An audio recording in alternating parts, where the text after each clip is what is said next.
दोस्तों, आज तलाक की पहली तारीख थी। पूनम घर से सोच कर निकलती है कि चाहे कुछ भी हो जाए, वो अपने पति को पूरी तरह से इग्नोर करेगी। लेकिन जैसे ही पूनम कोर्ट के नजदीक पहुंचती है और अपने पति को एक चाय की स्टॉल पर उदास बैठा देखती है, तो उसका मन भी उदास हो जाता है। उसके दिल की धड़कन जोर-जोर से धड़कने लगती है।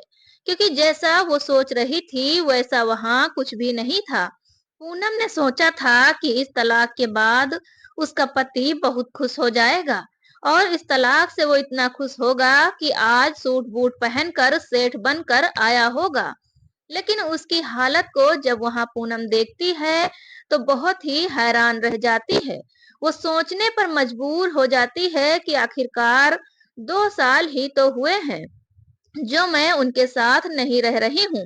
इतने ही दिनों में उनके साथ ऐसा क्या हो गया कि उनकी हालत भिखारी से भी बदतर हो गई।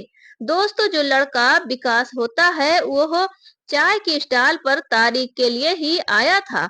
उसकी पैंट फटी पुरानी थी और ऊपर जो शर्ट थी वो भी ऐसी थी कि मानो कोई पोछा करने वाला कपड़ा हो। इसके बाद पूनम जो करती है उसे सुनकर वाकई में कहीं ना कहीं आपकी अंतरात्मा भी दुखी हो जाएगी। इस कहानी को सुनकर आपकी भी आंखें भर आएंगी।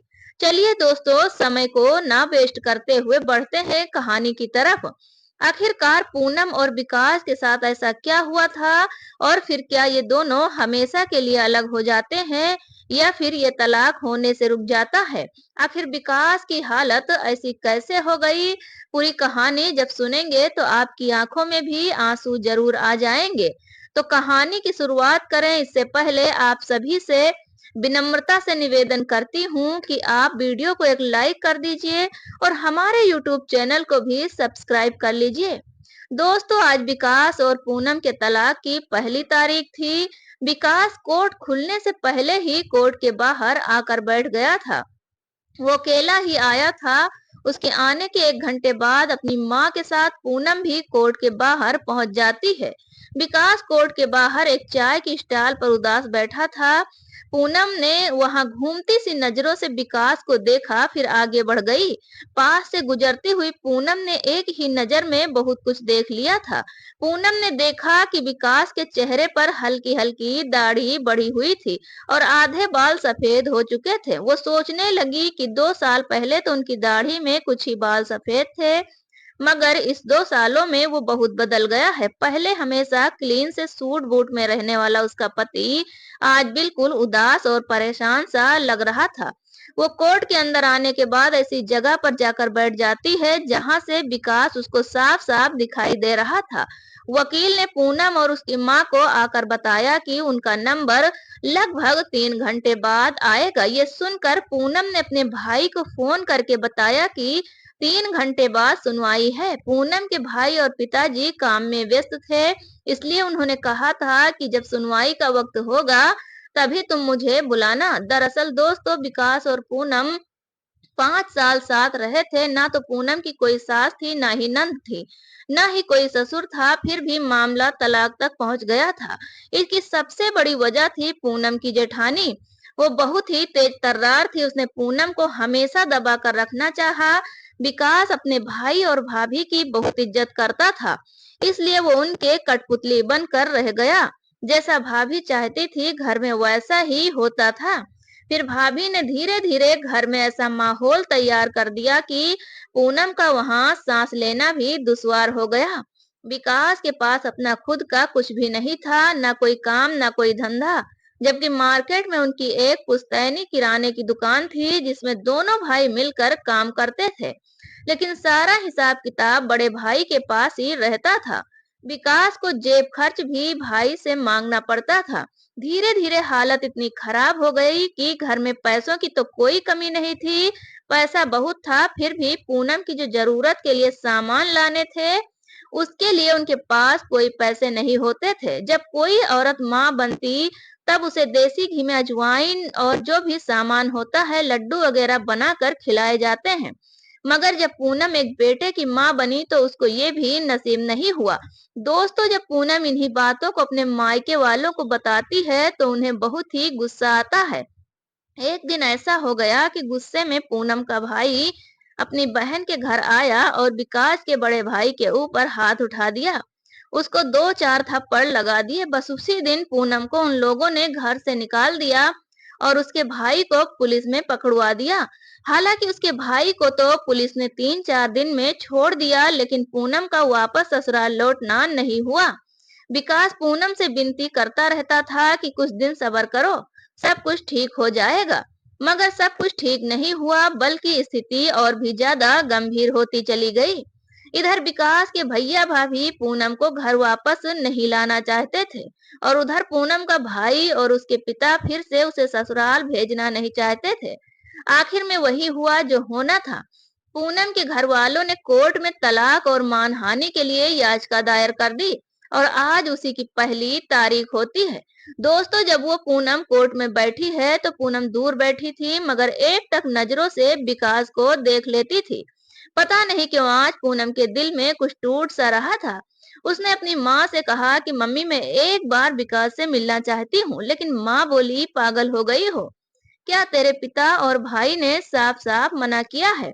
पूनम भरी आंखों से बोले, उसकी हालत देख रही हो माँ, कितना उदास और कितना निराश दिख रहा है। जब मैं उसके साथ थी तब कितना बन-ठन कर रहता था। तो उसकी माँ कहती है कि हाथी के दो दांत होते हैं, एक दिखाने के लिए और दूसरे खाने के लिए।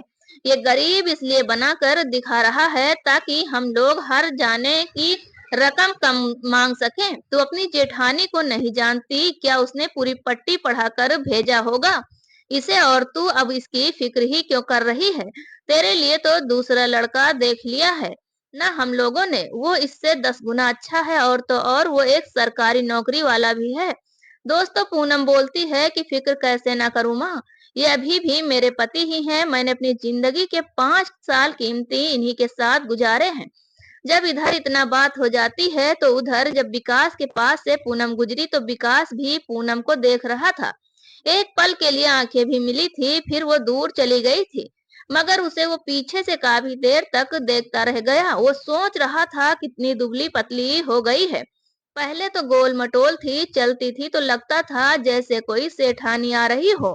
अब तो बिल्कुल ही बदल गई। और फिर विकास अपने मन ही मन सोचता है कि काश मुन्ने को भी साथ ले आती तो मैं उसे भी देख लेता।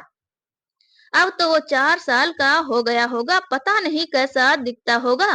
दोस्तों, ऐसा नहीं था कि पिछले 2 सालों में विकास ने पूनम से मिलने की कोशिश नहीं की थी। वो झगड़ा इसके 1 महीने बाद अपने भैया भाभी से छुप कर पूनम से मिलने गया था। लेकिन पूनम के भाई ने उसे घर के अंदर नहीं आने दिया था, बाहर से ही भगा दिया था। और जब विकास को उसके भैया भाभी ने अलग कर दिया था तो वो तब भी पूनम से मिलने गया था, मगर इस बार भी उसे बाहर से ही भगा दिया गया था। विकास के भैया भाभी कुछ ज्यादा ही होशियार थे। उन्हें लगा कि अब पूनम के घर वाले मुकदमा करने वाले हैं, तो बंटवारा करके विकास को अलग कर दिया था ताकि मुकदमे में उनका पैसा न लग जाए।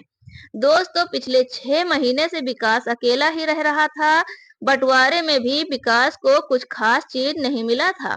जो पुश्तैनी दुकान थी मार्केट में, वो भी लगभग 30 लाख की दुकान होती है और 30 लाख से ज्यादा की ही होगी, लेकिन उसके भाई ने सिर्फ 20 लाख उसका दाम बताकर 10 लाख उसको दे दिया। और जो दुकान में लाखों का सामान था उसका तो कोई हिस्सा ही नहीं दिया था। ये कहते हुए रख लिया कि ये मेरा कमाया हुआ सामान है, इसमें तुम्हारा कोई हिस्सा नहीं है। दोस्तों, घर के भी हिस्से में विकास को 2 कमरे आए थे जिनमें वो अकेला रह रहा था। विकास ने पैसे बैंक में डाल दिए थे और अब वो किसी दूसरे की दुकान पर 12,000 महीने पर नौकरी कर रहा था। उसकी जिंदगी बर्बाद करके उसके भैया भाभी बहुत खुश रहते थे। दोस्तों, आज जो विकास है थोड़ा डरा हुआ था क्योंकि उसका मन कर रहा था कि एक बार पूनम से बात कर लूं, मगर वहां उसकी बात करने का मौका नहीं मिलता है। और अब उसे लग रहा था कि बात करने से कोई फायदा भी नहीं है। मुकदमा दायर हो चुका है, अब वही होगा जो कोर्ट चाहेगा। अगर मैंने उससे जबरदस्ती बात करने की कोशिश भी की तो पता नहीं कोई और इल्जाम लगाकर 1-2 केस और लगवा दे मुझ पर। इसलिए वो बात करने की कोशिश भी नहीं करता है। अब धीरे धीरे 3 घंटे बीत जाते हैं। इतने में ही जो विकास होता है वो देखता है कि पूनम के भाई और पिता भी आ चुके थे। अब वो थोड़ा नर्वस हो गया था क्योंकि अब पूनम से बात करने के सारे रास्ते खत्म हो चुके थे। वरना अब तक तो उसे कहीं ना कहीं यही लग रहा था कि एक आस बनी हुई थी, सब कुछ ठीक हो जाएगा, पूनम उसके पास वापस लौट आएगी और फिर से उसकी जिंदगी पटरी पर आ जाएगी। लेकिन ऐसा कुछ भी नहीं होने वाला था। इतने में ही हलकारे ने पूनम और विकास का नाम पुकारते हुए बताया कि आप लोग कोर्ट के अंदर पूनम से भी कहा कि क्या आप भी अपने पति विकास से बात करने की इच्छा रखती हैं। आप पर कोई दबाव नहीं है, अगर आपकी इच्छा होगी तभी आप दोनों को बातचीत करने का अवसर दिया जाएगा।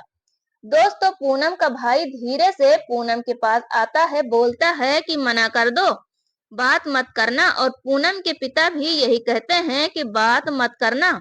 लेकिन दोस्तों, जो जज होते हैं वो भी बहुत अनुभवी होते हैं, वो दूर से ही सब कुछ भांप जाते हैं। इसलिए जज साहब बोलते हैं कि देखो पूनम, ये आपको आखिरी मौका मिल रहा है, उसके बाद शायद ना मिले। कोर्ट का काम सिर्फ संबंध अलग करना ही नहीं है, कोर्ट मानवीय दृष्टिकोण भी रखता है।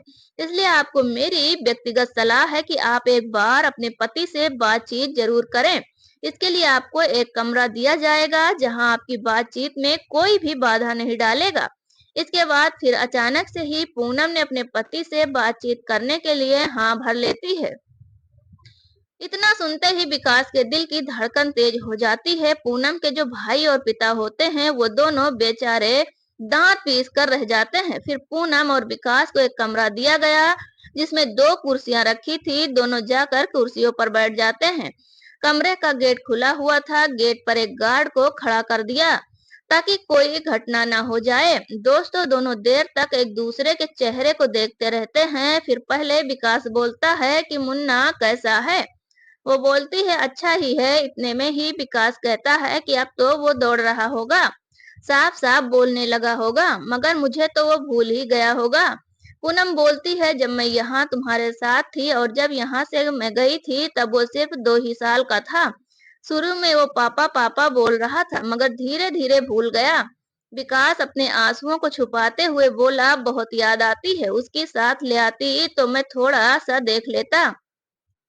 पूनम बोलती है कैसे लाती, पिताजी ने तो मना कर रखा था। विकास बोलता है तुम्हारे पिता भी अब तुम्हारे भाई के साथ हो गए हैं, अब वो भी मुझे तुम्हारे साथ देखना नहीं चाहते हैं।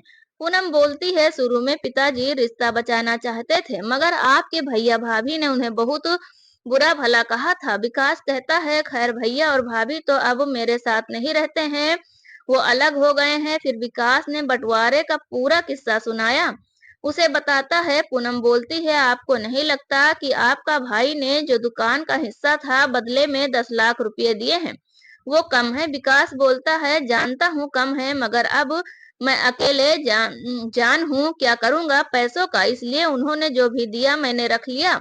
वो 10 लाख भी मैं तुम्हें दे दूंगा, तुम मुन्ने का अच्छे से ख्याल रखना, अच्छे से उसकी परवरिश करना। विकास आगे बोलता है मैं अभी 12,000 महीने पर काम कर रहा हूँ, अगर कोर्ट तुम्हारे लिए महीना बांधता है तो मैं 6,000 महीने के तुम्हें भेजता रहूंगा। इतने में पूनम बोलती है उसकी कोई जरूरत नहीं पड़ेगी क्योंकि पिताजी ने मेरे लिए एक लड़का देख चुके हैं, 2 बच्चों का बाप है मगर सरकारी नौकरी वाला है, उसकी पत्नी की डेथ हो चुकी है इसलिए वो शादी करना चाहता है। इतना सुनते ही विकास को जोर का झटका लगता है। वो जज्बातों को दबाते हुए बोला एक बात पूछूं पूनम। वो उसकी आंखों में देखते हुए बोली क्या बात है, पूछ सकते हो। इस बार वो अपने जज्बातों को दबाना चाह कर भी आवाज को संभालने में नाकाम कोशिश करते हुए बोला पूनम क्या तुम्हें मेरी याद नहीं आती है। इतना सुनते ही पूनम का चेहरा भी बिगड़ने लगता है। वो अपनी रुलाई को रोकने की नाकाम कोशिश करते हुए बोला कि याद तो आती है मगर अब मैं क्या कर सकती हूँ। विकास ने जब पूनम की आंखों से आंसू निकलते देख तो उसने खुद की आंखों को भी खुला छोड़ दिया। आंसू तो किनारे पर रुके हुए थे, टपक टपक कर नीचे गिरने लगते हैं। वो रोते रोते बोला मुझे तुम्हारी याद बहुत आती है, सारी रात याद आती रहती है और ये आंखें तो हर पल तुम्हारी ही राह देखती रहती हैं। इतने में पूनम बोल पड़ती है कि इतना चाहते थे तो फिर लेने क्यों नहीं आए। तो विकास बोलता है कई बार तो आया था मगर तुम्हारे घर वालों ने मुझे घर के अंदर ही घुसने नहीं दिया। बाहर से ही धक्के मार कर निकाल दिया। पूनम बोली, मुझे तो ये कभी नहीं बताया किसी ने कि आप मुझे लेने आए थे। दोस्तों फिर दोनों के बीच कुछ देर खामोशी छा जाती है, जैसे कुछ सोच रहे हों, कुछ उम्मीदें जाग रही थी। फिर पूनम बोली, एक बात बोलूं विकास? बोलता है कि हाँ, तुम्हें जो भी कहना है तुम दिल खोल कर कह सकती हो। अब पूनम खड़ी हो जाती है, बोलती है कि मुझे आपके गले ऐसा लग रहा है कि आपको सुनने के लिए मेरी आंखें तरस गई हैं। विकास भी खड़ा हो जाता है, फिर दोनों सिसकते हुए एक दूसरे के गले लग जाते हैं। बाहर खड़ा गार्ड सब कुछ सुन रहा था, कभी कभी तिरछी नजरों से देख भी लेता था। जब वो दोनों रोते हुए गले मिलते हैं तो गार्ड भी अपनी आंखों को पोंछते हुए गेट से दूर हो जाता है। दोस्तों पूनम गले लगकर बोलती है कि मुझे हमारे घर ले चलो, मैं आपके साथ रहना चाहती हूँ। इतना सुनते ही विकास ने उसे ऐसे पकड़ लिया जैसे अब कयामत तक उसे दूर ना होने देगा। फिर वो दोनों जज के सामने आते हैं और पूनम बोलती है कि जज साहब, मुझे तलाक नहीं चाहिए, मैं अब पूनम अपने पति ही के साथ ही रहना चाहती हूँ। इसके बाद जज साहब इस समय उनके बच्चे को कोर्ट में मंगवाते हैं, फिर तीनों को एक साथ घर भेज देते हैं। इसके बाद पूनम के माता पिता भी आखिर में मान ही जाते हैं और बेटी को खुशी खुशी ससुराल विदा कर देते हैं। दोस्तों ये सिर्फ कहानी नहीं थी, बल्कि एक सच्ची घटना पर आधारित कहानी थी। ऐसे हमारे समाज में बहुत घटनाएं हो रही हैं जो अंत में जाकर तलाक का कारण बन जाती हैं। आपके घर में, आपके आसपास में, आपका भी क्षेत्र में ऐसा बहुत होता होगा। तो मेरा इस कहानी को सुनाने का एक ही मतलब था कि अगर आपके बीच में ऐसा मतभेद आ जा रहा है, तो आप अपने जीवन साथी से प्रत्यक्ष रूप में मिलकर उसे एकांत में बातें कर लें, किसी भी समस्या का हल निकाल सकते हैं। ना कि आप किसी दूसरे के बातों में आकर, दूसरे के बहकावे में आकर अपना जीवन समाप्त कर दें। दोस्तों इस कहानी से अगर आपका दिल जरा भी पिघला हो तो इस वीडियो को एक लाइक करके हमारे यूट्यूब चैनल को सब्सक्राइब कर दीजिए। मिलते हैं फिर से एक नई और इंटरेस्टिंग कहानी के साथ, तब तक के लिए धन्यवाद। जय हिंद, जय भारत।